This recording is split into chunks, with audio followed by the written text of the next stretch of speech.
Bonjour à tous, bienvenue pour ce deuxième épisode de La foi en question. Aujourd'hui, la question que nous nous posons, c'est que se passe-t-il après la mort ? Question importante lorsque nous sommes confrontés autour de nous à la mort. C'est une question souvent angoissante. Alors je parlerai d'abord de notre vocation, c'est-à-dire de notre appel, de la question de l'enfer, de la question du purgatoire, de la question du paradis, du ciel, et je répondrai à la question comment faire pour se préparer à l'éternité, comment faire pour se préparer à la mort. Alors tout d'abord, la chose qu'il faut savoir, c'est quelle est notre vocation, quel est le projet de Dieu pour chacun de nous. Eh bien, le projet de Dieu, rassurez-vous, c'est le bonheur. Dieu veut la joie pour tous. C'est le sens des béatitudes en Matthieu chapitre 5. Heureux ceux qui ont un cœur pur, ils verront Dieu, nous dit l'une des béatitudes. Le projet de Dieu pour chacun de nous, c'est le bonheur. Saint Augustin dit ceci, « Tous certainement, nous voulons vivre heureux. » Chacun d'entre nous cherche à être heureux, il cherche son bien. Quel que soit le bien que nous poursuivons, c'est en vue d'un bonheur. Parfois, nous nous trompons de bonheur. Ce qui est sûr, c'est qu'au fond de notre cœur, il y a ce désir naturel du bonheur. Tous nous voulons être heureux.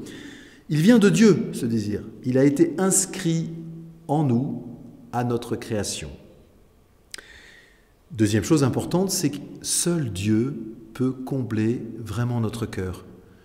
Notre cœur est sans repos tant qu'il ne repose en toi, dit saint Augustin. Notre cœur est sans repos tant qu'il ne repose en toi. En effet, seul Dieu peut nous donner le bonheur le plus grand. Bien sûr, nous pouvons atteindre un certain bonheur sur la terre avec les créatures, dans le mariage, dans la vie familiale, dans le travail.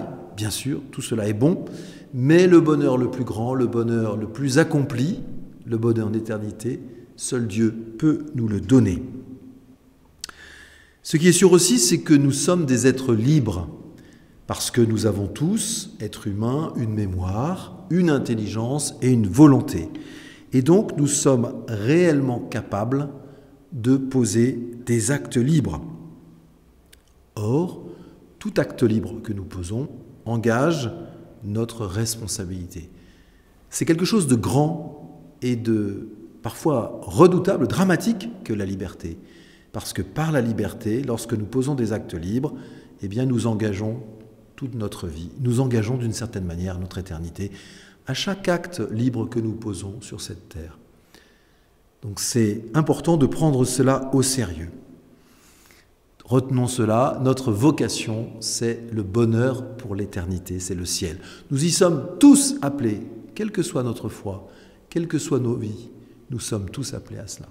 La deuxième chose, que se passe-t-il au moment de notre mort ? Eh bien, au moment de notre mort, se produit un phénomène extrêmement simple, séparation de notre âme et de notre corps. Lorsque nous sommes vivants, lorsque vous me voyez, vous ne distinguez pas mon âme de mon corps. Mon âme anime, en quelque sorte, donne vie à mon corps. Elle est le principe de vie qui donne vie à mon corps, impossible de les distinguer. Au moment de la mort, il y a un phénomène de séparation de l'âme et du corps. L'âme se retirant du corps ne l'anime plus, n'est plus en mesure de faire fonctionner le corps, qui devient ce qu'on appelle un cadavre et qui se décompose. Donc, au moment de la mort, séparation de notre âme spirituelle et de notre corps. Que se passe-t-il ? Nous sommes immédiatement en présence de Dieu pour ce qu'on appelle le jugement particulier. Ce jugement particulier, c'est le fait d'être mis devant l'évidence de Dieu. À ce moment-là, dans ce jugement particulier, il n'y aura plus de doute possible. Nous serons devant la réalité de la présence de Dieu.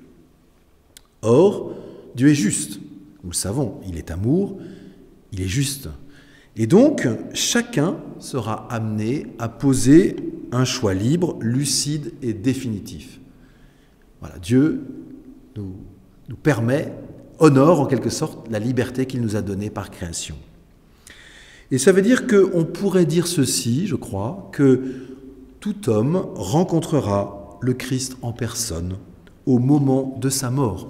Il sera en quelque sorte mis en présence du Christ à l'instant même de sa mort. Alors, quand je parle de l'instant de sa mort, c'est difficile de le préciser. Bien entendu, ce que je vous dis là, ce sont des hypothèses théologiques tout à fait conformes à la foi catholique, mais elles peuvent, dans certains cas, être discutées, bien sûr. Je pense aussi qu'au moment de la mort, nous serons en quelque sorte mis en présence devant l'alternative qui s'offre à nous. Mis en présence notamment peut-être de celui qu'on appelle Lucifer, c'est-à-dire celui qui est cet ange créé le plus intelligent des anges et qui a fini par s'opposer à Dieu, qui a dit « non serviam », je ne servirai pas à Dieu. Et cet être qu'on appelle Lucifer, et qui était porteur de lumière par son intelligence, cherchera en quelque sorte à nous faire sa proposition. Et quelle est sa proposition? Sa proposition, c'est en fait une liberté absolue, indépendante de Dieu. En fait, il faut comprendre que cette séduction pourra nous séduire véritablement, parce que la liberté absolue, c'est le rêve de beaucoup d'hommes. Regardez l'actualité, regardez la volonté du transhumanisme, l'homme cherche à, en quelque sorte, se faire Dieu. Dès le livre de la Genèse, on entend cela. Ce mythe de l'homme qui cherche à se faire Dieu par lui-même. Le problème n'est pas de se faire Dieu, le problème est de se faire Dieu par soi-même.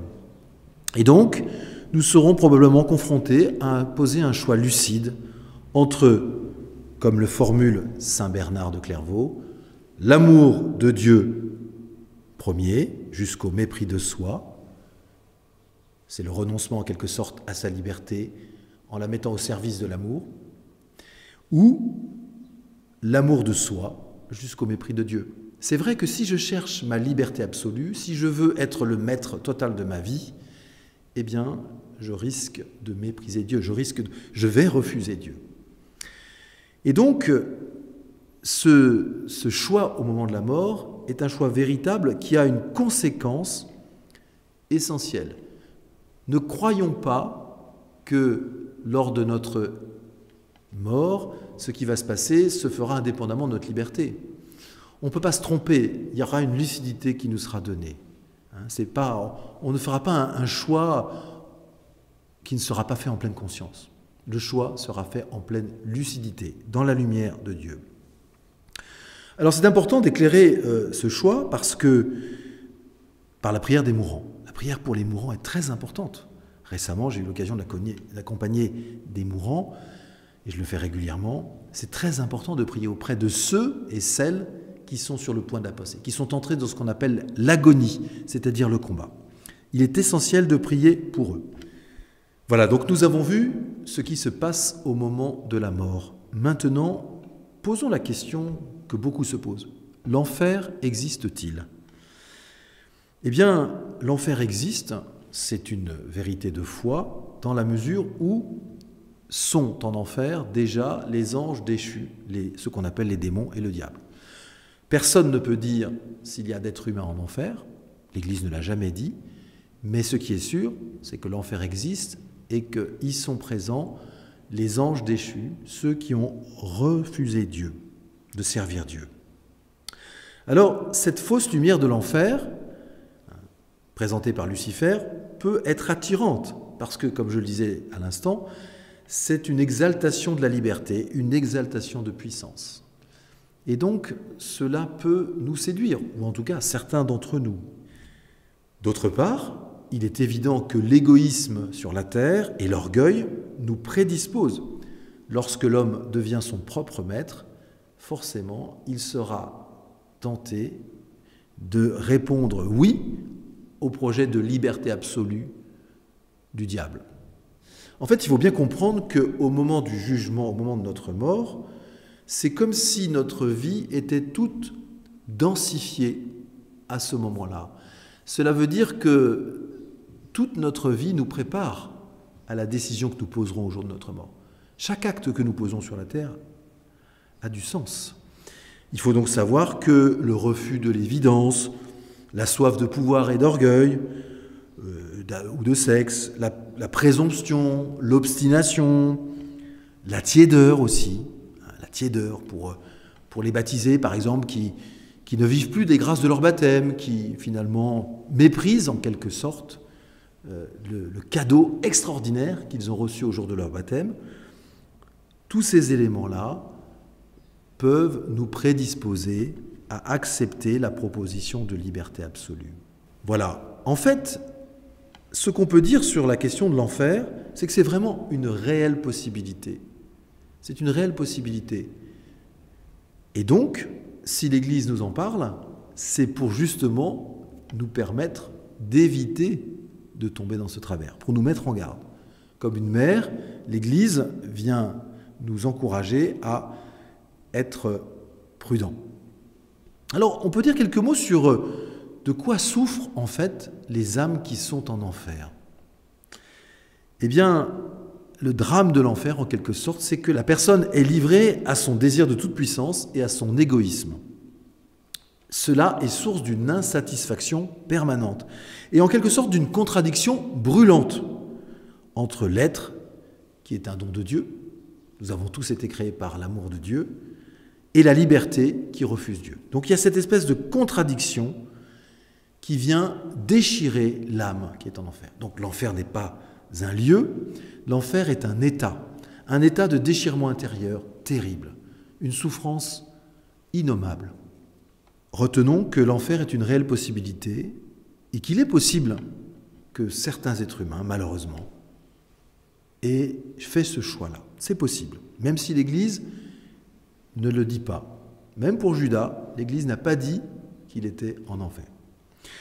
Une deuxième réalité à comprendre, c'est ce qu'on appelle le purgatoire. On devrait plutôt parler de purification. Le purgatoire est une certitude catholique qui a été affirmée par un pape, le pape Clément VI. Je vous dis ceci. Nous croyons que c'est au purgatoire que descendent les âmes de ceux qui meurent en état de grâce, mais qui n'ont pas encore satisfait pour leurs péchés par une entière pénitence. Dès leur purification, elles parviennent à la véritable et éternelle béatitude qui consiste à voir Dieu face à face et à l'aimer. Le purgatoire est donc une réalité en quelque sorte intermédiaire entre l'enfer et le paradis. Plus exactement, le purgatoire est une réalité qui est proche du paradis, puisque comme vous l'avez entendu dans ce que dit Clément VI, vont au purgatoire ceux qui désirent aller au ciel, mais qui prennent conscience qu'ils ne sont pas encore prêts.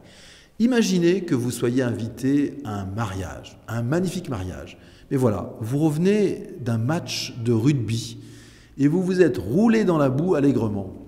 Donc vous êtes plein de boue et voilà que vous vous rendez compte, après ce match de rugby, que vous ne pouvez pas aller directement à la noce. Il vous faut vous laver, vous prendre une douche et mettre de beaux vêtements. Eh bien, cette image nous dit quelque chose de ce qu'est le purgatoire. Le purgatoire, c'est une réalité à laquelle nous nous enverrons nous-mêmes, en quelque sorte, dans la lumière de Dieu, en découvrant que nous avons besoin de nous purifier, que nous ne sommes pas totalement transparents pour aller au ciel. Cette purification du purgatoire se fait par étapes successives. Parlons maintenant du paradis. Qu'est-ce que c'est que le paradis ? Le paradis, c'est un état de bonheur sans limite et d'union totale avec Dieu. Imaginons le plus grand des bonheurs que nous avons connus sur la terre. Faisons mémoire de cela maintenant. Eh bien, le paradis est des millions de fois plus fort que ce plus grand bonheur que nous avons connu sur la terre jusqu'à présent. Le paradis est un bonheur immense, indicible. Alors bien sûr, nous avons peu d'informations sur le paradis, donc je ne vais pas vous le décrire. Dans la Bible, nous n'avons pas de description du paradis. Nous savons que ça n'est pas un lieu au sens strict, que c'est plutôt un état intérieur, un état spirituel. Comme le dit saint Grégoire de Nice, NY2SE, en Turquie actuelle, il s'agit d'une vie qui se déploie de commencement en commencement. Vous voyez, on pourrait dire que le paradis, c'est aller d'émerveillement en émerveillement, de progression en progression. Comme si cette découverte de l'immensité de Dieu faisait notre joie, sans limite. Parce que, je vous le redis, l'éternité est sans limite, puisque Dieu lui-même est sans limite. Donc le paradis, c'est en quelque sorte entrer dans la vie de Dieu, dans le mystère de la Trinité, le Père, le Fils et le Saint-Esprit, entrer dans la vie d'amour à la mesure de Dieu. C'est vraiment cela qu'on appelle la communion des saints. Tous les saints, tous ceux donc qui sont au ciel, au paradis, goûte cet amour, cette joie éternelle, sans limite, qui ne peut pas se lasser. Il n'y a pas de monotonie au paradis, parce que véritablement, c'est aller d'émerveillement en émerveillement, de commencement en commencement. Alors une question qu'on peut maintenant se poser, c'est comment se préparer à l'éternité? Comment bien se préparer à l'éternité? Eh bien, je dirais d'abord, la première chose concrète à faire, c'est d'entrer dans l'espérance. Oui, choisir l'espérance. Vous le savez, l'espérance est une des 3 vertus théologales. Foi, espérance, amour. Ces 3 vertus théologales par lesquelles nous recevons de Dieu et nous choisissons nous-mêmes. C'est ça le sens des vertus théologales. Nous les recevons de Dieu et en même temps nous les choisissons. Alors, comment définir l'espérance?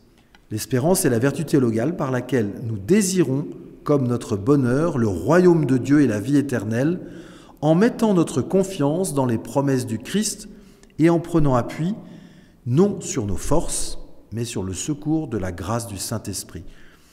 C'est ce que dit le catéchisme de l'Église catholique au paragraphe 18-17. Donc d'abord, entrer dans l'espérance. Choisir l'espérance. Lorsque je suis tenté de désespérer, de me décourager, je peux poser un acte d'espérance. Mon Dieu, j'ai foi et j'espère en toi. Je sais que tu es avec moi, que tu m'accompagnes, que tu es l'Emmanuel, toujours avec moi. Deuxièmement, je choisis la confiance. Alors il y a un très bel acte de confiance de Saint Claude la Colombière. Saint Claude la Colombière est un saint jésuite qui a accompagné Sainte Marguerite Marie, la voyante de Paray-le-Monial, celle qui a vu le cœur de Jésus à Paray-le-Monial. Voilà ce que dit Claude la Colombière, je vous le cite. « Mon Dieu, je suis si persuadé que vous veillez sur ceux qui espèrent en vous et qu'on ne peut manquer de rien quand on attend de vous toute chose, que j'ai résolu de vivre à l'avenir sans aucun souci et de me décharger sur vous de toutes mes inquiétudes. Jamais je ne perdrai mon espérance, je la conserverai jusqu'au dernier moment de ma vie. Je suis donc assuré que je serai éternellement heureux parce que j'espère fermement de l'être et que c'est de vous, ô mon Dieu, que je l'espère. Et je suis assuré d'espérer toujours parce que j'espère encore cette invariable espérance. » Vous voyez, ce choix de la confiance et de l'espérance est extraordinaire parce que c'est comme une ancre. La tradition de l'Église représente l'encre de l'espérance. L'encre, c'est ce qui empêche un bateau de dériver. Et donc, véritablement, si nous posons des actes d'espérance et de confiance en Dieu, eh bien, nous sommes certains d'être accompagnés par lui. Nous ne pouvons pas perdre l'amitié de Dieu. C'est nous qui pouvons nous séparer de Dieu. C'est vrai que si nous cessons de lui faire confiance, eh bien sûr, si nous perdons notre espérance, là, Dieu, en quelque sorte, ne peut plus rien pour nous. D'où l'importance d'entretenir, de faire grandir notre espérance. Entrer dans l'espérance, choisir la confiance. Troisième élément, rechercher l'humilité. Ah, l'orgueil, c'est ce qui meurt un quart d'heure après notre mort, dit un proverbe irlandais. L'humilité, c'est la ferme disposition à vivre la première des béatitudes. Heureux les mendiants par l'esprit, le royaume des cieux est à eux. Heureux les mendiants par l'esprit. L'humble, c'est celui qui met sa confiance en permanence en Dieu, qui sait bien qu'il peut tout craindre de lui-même, mais qu'il peut tout attendre de Dieu. C'est typiquement cette vertu qu'a développée Sainte Thérèse de l'Enfant Jésus, docteur de l'Église. Rechercher l'humilité en toutes circonstances, fuir l'orgueil. Et là, je vous renvoie au topo du Père Julien sur l'orgueil et l'humilité. Quatrième décision, décider fermement d'aimer. Aimer n'est pas une question d'envie. Aimer n'est pas une question de « je le sens, aujourd'hui je le sens, donc… » Non. Aimer, c'est une décision, c'est une volonté. J'aime parce que je veux aimer. Il nous faut donc chaque jour décider d'aimer. Décider d'aimer Dieu, décider d'aimer notre prochain, décider de nous aimer nous-mêmes d'une manière juste, c'est-à-dire de se respecter soi-même. Je vous propose l'acte de charité que nous pouvons dire chaque jour. Mon Dieu, je vous aime de tout mon cœur et par-dessus toute chose, parce que vous êtes infiniment bon et infiniment aimable, et j'aime mon prochain comme moi-même pour l'amour de vous. L'humilité, l'amour, deux décisions clés.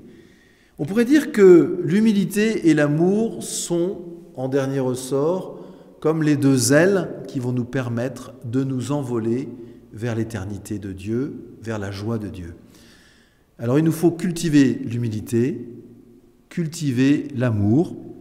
Et vous le savez, en français, l'humilité et l'amour, ça donne l'humour. Et c'est vrai que Dieu a de l'humour, parce que Dieu aime que nous ne nous prenions pas au sérieux. Celui qui a de l'humour, c'est celui qui ne se prend pas au sérieux. Cultivons donc cette humilité et cet amour. Je termine en citant le pape François dans un texte majeur, La joie de l'Évangile. La joie de l'Évangile, au tout début de son encyclique. La joie de l'Évangile remplit le cœur et la vie de ceux qui rencontrent Jésus. Avec lui, la joie naît et renaît toujours. Cette joie est un signe que l'Évangile a été annoncé et donne du fruit. Cette joie que nous avons à cultiver, qui va de pair avec l'humour bien sûr, eh bien, nous avons donc à la cultiver pour avancer dans cette confiance. C'est aussi un fruit de l'esprit, la joie. Et puis je termine par cette citation de Saint Jean de la Croix, très belle citation de Saint Jean de la Croix. Au soir de notre vie, nous serons jugés sur l'amour et par l'amour. Au soir de notre vie, nous serons jugés sur l'amour et par l'amour. Ultimement, je dirais, la vertu des vertus, c'est l'amour. Demandons au Seigneur qu'il nous aide à désirer l'éternité, qu'il nous aide à cultiver l'espérance, la confiance, l'humilité, la joie, l'amour.